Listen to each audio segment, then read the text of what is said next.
Nick Raynaud didn't know where he was. He'd left the last town a while back, and now all he knew was that he was somewhere near the coast. No lights or houses or gas stations, only trees, black against the cloudy sky, with the road glimmering faintly between them.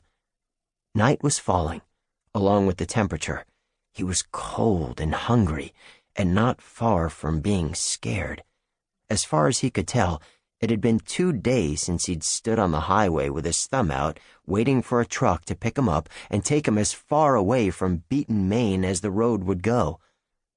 It had taken a while, and the driver who eventually stopped was pretty suspicious, but it had worked out all right in the end. Nick smiled. He'd fooled that guy, but good. Getting him to believe Nick was going home instead of running away had been easy. Persuading him to drop Nick outside Bath had taken some fast talking, but Nick was good at fast talking. Sometimes he'd even been able to talk Uncle Gabe into beating up on his cousin Jerry instead of him, but not nearly often enough, which was why Nick was running away. Again. The first time had been 3 years ago, right after his mom died. He was only 9 at the time, it was winter, and he didn't have a plan or food or anything, so it was probably just as well that the police had picked him up before he got too far. The second time, he'd been almost 11 and much better prepared. He took off after school with a bag of chips and a hot dog and $20 he'd earned doing odd jobs for Mrs. Perkins next door. When his cousin Jerry caught up with him at the bus station, Nick had been buying a ticket to Bangor. After that, Uncle Gabe made Jerry walk Nick to and from school every day. Jerry was 16, and as far as Nick could tell, his greatest ambition in life was to beat up every man and beaten by the time he turned 20. He liked to practice on Nick. Nick had put a lot of time and thought into planning his next escape, and he thought he'd done a pretty good job. He'd boosted a map and a flashlight, extra batteries, some trail mix, and a bottle of Coke from a gas station.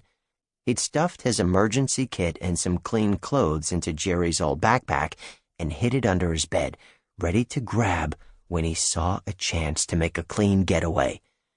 Things hadn't worked out according to plan. The week before Christmas, Nick had gotten into another fight at school, and the principal had called Uncle Gabe to come pick him up. After getting yelled at by his boss for leaving work early and lectured by the principal about Nick's bad attitude, Uncle Gabe was ready for a few beers.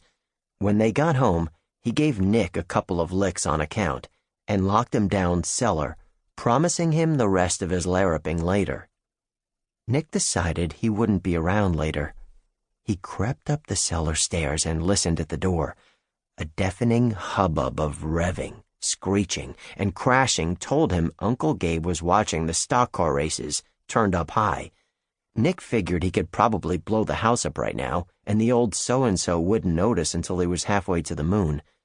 With a last wistful thought for the backpack upstairs under his bed, he smashed a crowbar through the nearest window, scrambled out into the scrubby backyard, and made tracks. As he trudged through the snow, Nick couldn't help thinking about the flashlight and the trail mix he'd had to leave behind.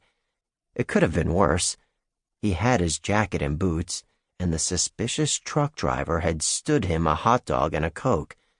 But his boots were old, and his jacket was thin, and the hot dog had been a long time ago. He felt like he'd been walking forever. His belly was as empty as a hole in the ground.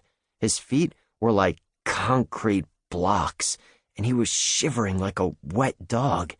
He wanted to rest, but everybody knew sitting down in the snow was dangerous, and he hadn't run away from Uncle Gabe's belt so he could freeze to death. He put his head down and pressed on.